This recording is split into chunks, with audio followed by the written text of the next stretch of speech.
we accepted an invitation from Governor Bill Clinton in Arkansas to come to Little Rock and create a version of ShoreBank in order to do rural development in the same way. Out of that came a proposal that ShoreBank in Chicago would help the people in Arkansas create a what we would now call CDFI, and which is today Southern Bancorp, a very successful CDFI.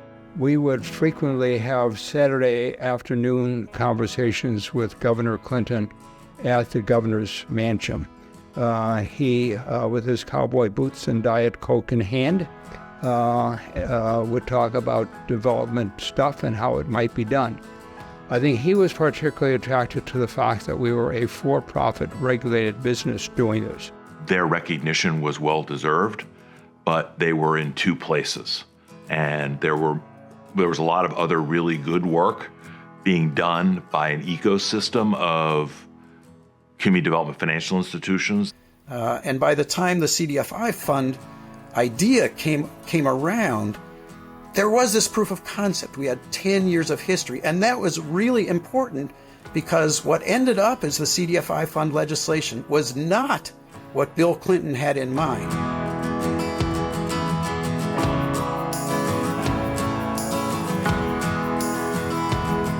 We thought, as long as this is happening, let's get some people together. Behind the scenes, there was a lot of concern about what would it mean if the government became the largest player and the largest investor in the community development finance movement. Right after the conference ended that year, there was Saturday Night Live did a skit that had Bill Clinton jogging into a McDonald's. And one of the things that he said as he was sort of imposing himself on all the people in the McDonald's was, I'm going to create this national network of community development banks. And we thought, wow, if this can make it onto Saturday Night Live, there's something to this idea. We formed what was then the Ad Hoc Coalition of Community Development Financial Institutions. We set out to develop a policy paper. It was clear to us from who we are that it could not be just banks or bank holding companies.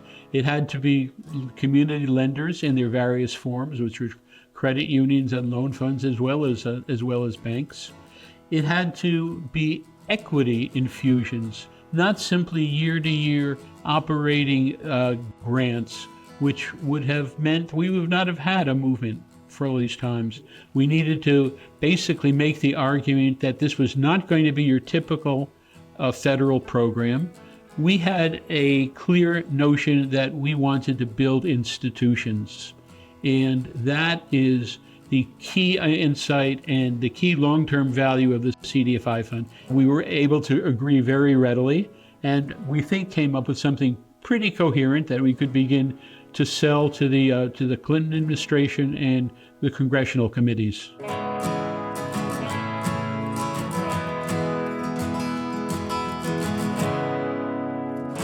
So a group of us went down to Washington, and about 10 o'clock in the morning, we went to the Clinton transition headquarter office, and they said we'd see what we could do. We sat there until probably 5 in the afternoon, waiting for a chance to see somebody. We just thought, this is our shot. And finally, a young lawyer, just out of law school, came out and just said, sorry, we can't see you. And we sort of shoved the document into his hands. I went home and didn't hear another word, didn't hear a peep. Didn't know whether that paper had just immediately ended up at the bottom of a pile or at the bottom of a wastebasket. We had no idea until this Saturday before President Clinton's first inauguration, when he appeared on a TV interview on MTV and started talking about community development financial institutions, which only came from one place. No one used the term at the time, and it came from this paper. He had read it, he had internalized it. But it became critically important because we became the key point of reference, the key, if you will, advocates for what would become the CDFI Fund.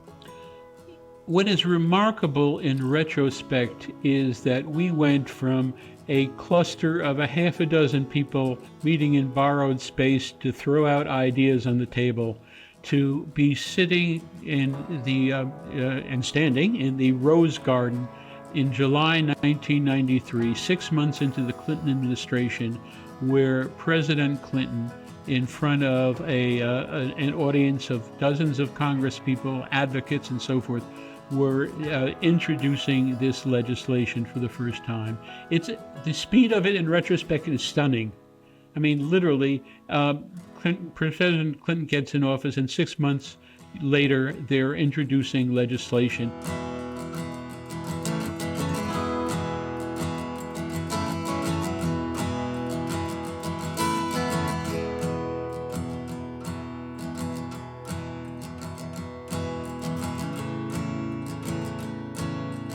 The CDFI Fund was indispensable. There would not be a substantial movement today without the CDFI Fund. We would never have gotten there simply by philanthropic or CRA-related investments. I think that's one of the things that the CDFI Fund brought to us, actually, once it was established and started developing standards and certifying CDFIs. I think it brought some more credibility to us.